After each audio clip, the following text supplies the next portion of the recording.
Hello, geometry students. Mr. Zacek back and better than ever. Someone was telling me that the back was hurting their ears, so we'll try to protect your eardrums. You got to live with them for the rest of your life. All right, we are in Unit 3 of Lesson 6. Hello, Unit 6, Lesson 3, Properties of Rhombus, Rectangles, and Squares. So before we get into these specific notes, I want to give you a little just kind of diagram to show here that we're in the parallelogram family.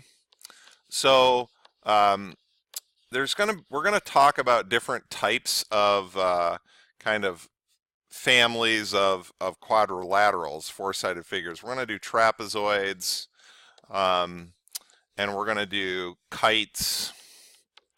But right now we're in the parallelogram family, and so today we're gonna find rectangles, and we're going to talk about rhombuses, and they have different properties for that.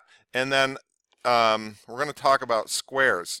And here's the reason why I draw it out like this, because what happens is all of the properties are going to flow down this chart. So everything that's true for a parallelogram is going to be true of everything below this.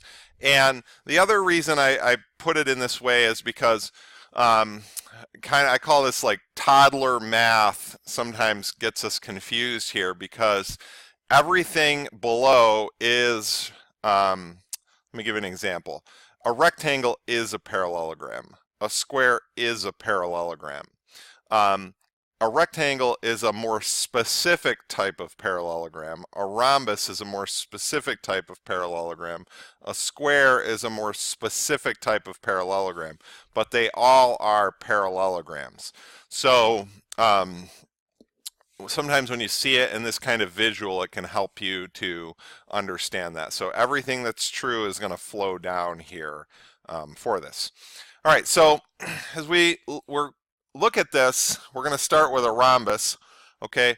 And a rhombus is a parallelogram with four congruent sides, okay? So that's the key, one of the key properties. If a parallelogram is a rhombus, then in addition, its diagonals are perpendicular. This one is, the diagonals are perpendicular.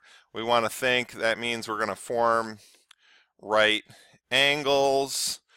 We're going to form right triangles. All right, this is one, that particular property is going to show up in a lot of places. So we'll see this.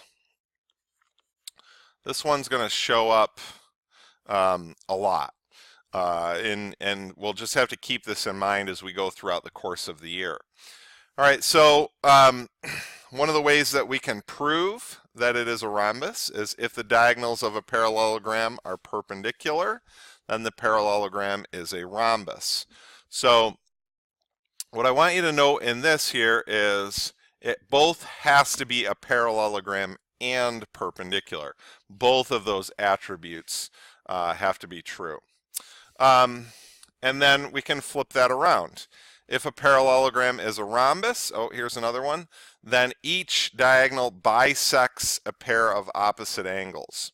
So if it's a rhombus, then the diagonals bisect the angles. And probably helpful to note here that this is not true for all parallelograms. This is one of those ones that people, as we start to add more shapes to our kind of knowledge base, people wrongly assume that that happens in parallelograms. It's something that is unique to a rhombus, and it will also be true of a square. Okay, so these are reasons. You want to think about these as reasons, properties and reasons. So if one diagonal of a parallelogram bisects a pair of opposite angles, then the parallelogram is a rhombus. So the diagonal of a parallelogram bisects the pair of angles, okay, that's another reason we can use to prove that it is a rhombus. Okay, so rhombus. Let's again just really quickly review. What are we looking at? All four sides congruent. Diagonals are perpendicular, and the diagonals bisect the angles. So those are the kind of the three things that are unique for the rhombus. Okay, so unique in a rhombus. Let's just list them. Four congruent sides, perpendicular diagonals, and the third thing is diagonals bisect the angles. So those are the things that are, in addition to all the properties of a parallelogram, those are the things that are unique to a rhombus. All right, now a rectangle is a parallelogram with four right angles. So now we're talking about rectangles. Four right angles, that's a unique thing. If a parallelogram is a rectangle, then its diagonals are congruent. Okay, and so one of the ways we can prove that it is a rectangle is if the diagonals of a parallelogram, so again, parallelogram and congruent diagonals, then it is a rectangle. All right, so let's what is unique for a rectangle? Okay, so rectangle unique properties. Again, everything that's true of a parallelogram is true of a rectangle, but what's unique is we have four right angles, and the second thing that's unique is we have congruent diagonals. So those are the two unique properties for a rectangle. All right, and now a square is at the bottom, so a square is a parallelogram with four congruent sides and four right angles. If a parallelogram is a square, the diagonals are perpendicular, they bisect the opposite angles, the diagonals are congruent. Okay, so when you're proving a square, essentially what we need to do in that case is we need to prove that it's a rectangle and a rhombus.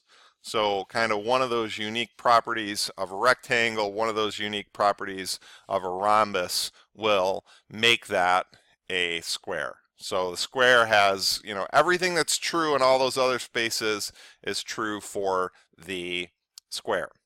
All right, so let's put these things into action here. Can we conclude that the parallelogram now is a rhombus? So note this, it is a parallelogram. We already know this is a given.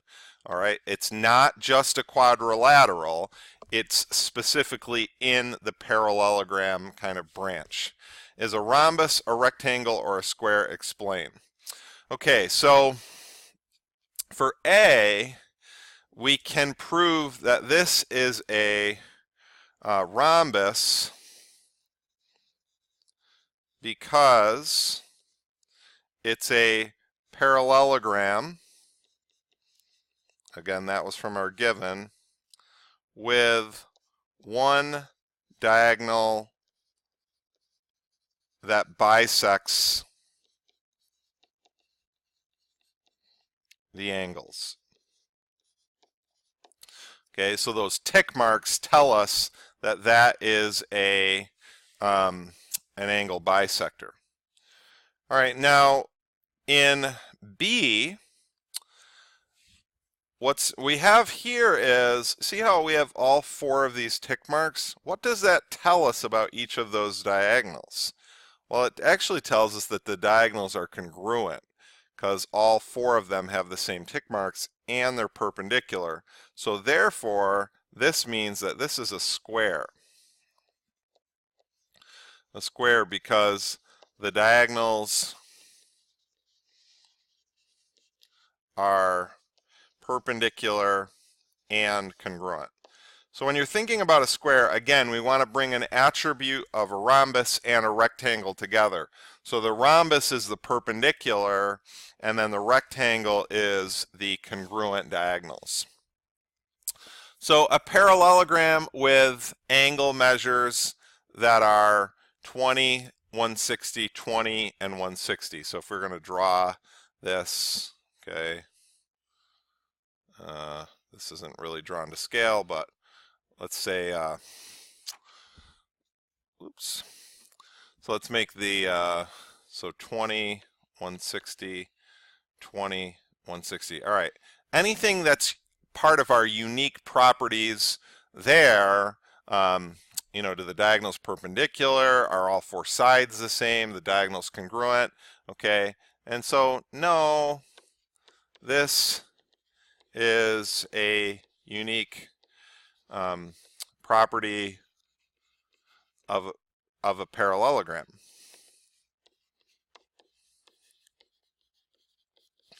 So we didn't get anything that separated it from being a parallelogram into one of those other ones, right? A parallelogram whose diagonals bisect each other, okay? No. Okay, again, this is unique for a parallelogram, but it's not more specific.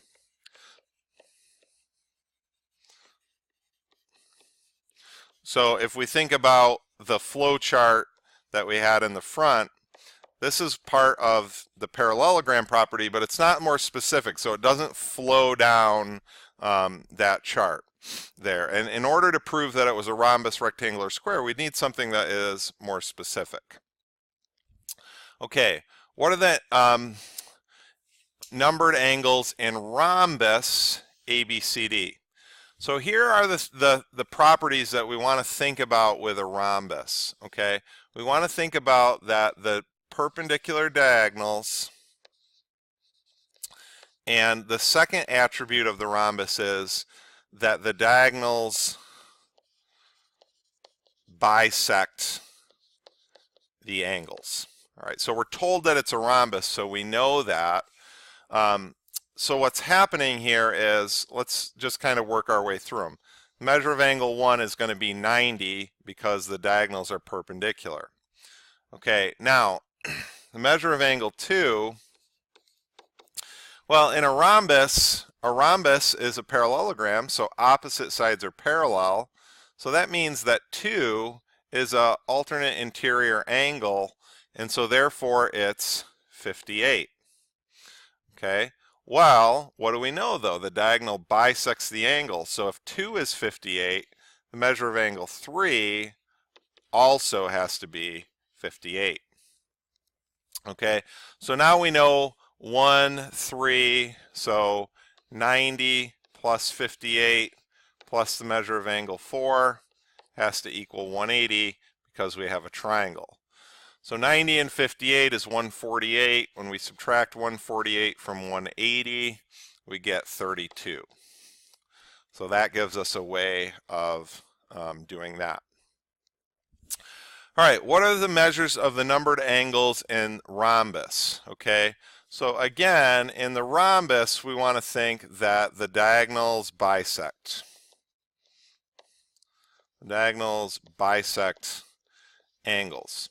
All right, but we have to go back to the attributes of a parallelogram, and in that case, we know that the measure of angle Q plus the measure of angle SPQ equals 180. So SPQ is this big angle up here, so Q is 104 plus the measure of angle SPQ equals 180. So the measure of angle SPQ is going to be 76 degrees. Okay, so if that's 76 degrees, then the measure of angle 1 equals 76 divided by 2. So that would be 38. And then all the other angles are going to be equal to that. So the measure of angle 2 would be 38, measure of angle 3 would be 38, and the measure of angle 4 would also be 38 degrees. Okay, so they're all bisected in that case. All right, 3. In rectangle, we have SF and RB, we've got those. What is the length of the diagonal?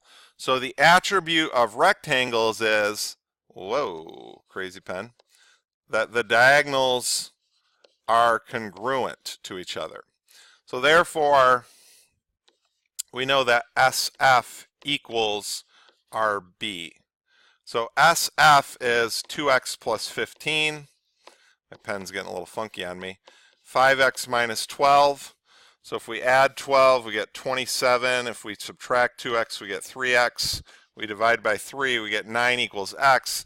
What is the length of the diagonal? So let's plug that back in now. So SF is going to be 2 times 9 plus 15. Okay, 2 times 9 is 18. 18 and 15 is 33. Okay, so, and they're both, the diagonals are the same, so those two would be congruent to each other. All right, now, so in rectangle, here we go, we've got LN and we've got MO. What are the lengths of the diagonals of the rectangle? Here again, same thing, we know that they are equal to each other. So LN equals MO.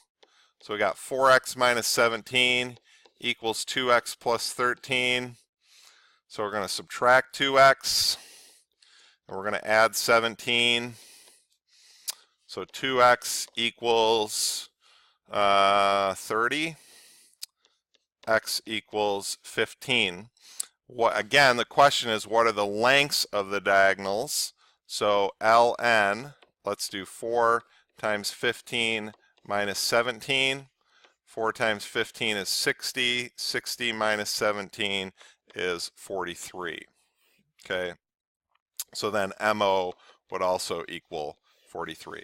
Again, so you want to think of the diagonals of a rectangle are congruent. Again, that's really key here. All right, so number 4 here, I think this is our, oh, we got a few more. We got to get moving here. So ABCD is a square, AC is 10. Okay, now when you want to think about in a square is it's got all those properties. So if AC is 10, this side is going to be 5 and this side is going to be 5 because they bisect each other. Well, a square is a rhombus, and in a rhombus the diagonals are perpendicular. What else happens? In a rectangle, a square is a rectangle, and this is perpendicular. But a square is also a rhombus, and the diagonals bisect. So that means this is 45. That means 2 would also be 45 here. So the measure of, crazy pen, so the measure of angle 1 is going to be 45. The measure of angle 2 is going to be 45. And the measure of angle 3 would be 90. Okay, what is the length of DE? Well, all of these are going to be 5 here because the diagonals are congruent and they bisect each other. So DE would be 5. Find DC to the nearest tenth. Okay, so this is a right triangle, and in a right triangle we want to think about a squared plus b squared equals c squared. We'll do more of this later in the year, but so 5 squared plus 5 squared equals not c, but equals dc squared. That's called the Pythagorean theorem. So 25 and 25 is 50 equals dc squared. And then we need to take the square root of that in order to find what that is to the nearest tenth. So as I'm pulling out my calculator here and flipping over to the square root of 50 would be 7.1, would give us the length of DC. Okay, And that's what I said, when it shows up a lot, that right triangle thing, this is one of the reasons why it shows up, because there's a lot of right triangle stuff we can do with it. Okay, so for what value of x is parallelogram ABCD a rhombus? Well, we want to think rhombus, diagonal,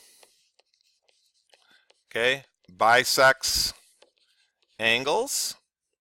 So that would make 6x minus 2 equal to 4x plus 8.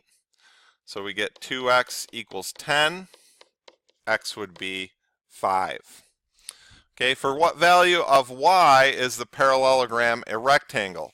So again, you want to think in this case, the diagonals, yikes, weird pen. The diagonals are, I'm not going to write it out because that's not easy to read, are congruent and they bisect each other in a rectangle. So that means that those two lengths would be equal to each other. So if we add 5 over here, we get 8. If we subtract 5y, we get 2y. So 4 would equal the value of y. For what value of x is parallelogram ABCD a square? So it's representing this angle, and we want to think that in a square is a rhombus, and the diagonals are perpendicular. So 6x plus 6 equals 90.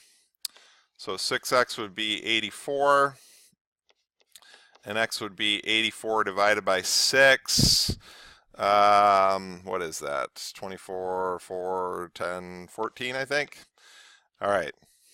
See if I did that right in my head. Okay. All right. And then we've got our builder question here, which is our last one. Okay. So builders use the properties of diagonals to square up rectangular shapes like building frames and playing field boundaries. Suppose you're on the volunteer building team. You're helping to lay out a rectangular patio. How can you use the properties of diagonals to locate the four corners? Okay, so if we want it to be a rectangle, we need to have,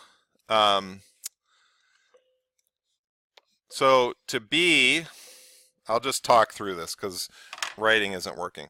I had a friend of mine who, he worked for a company and they were putting a manufactured home in, and there was a, the foundation had been poured, but when they brought the home in, it didn't fit. So they called him in and he said, okay, well, let's measure the diagonals.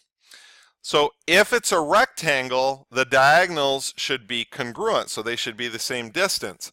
Well, what he found was one of the diagonals was 18 inches longer than the other diagonals. The people who had built the foundation had built a parallelogram, not a rectangle, which cost them a whole lot of money because the people who built the foundation had to come back and re-pour it in order to do it. So they had to take it down and re-pour it.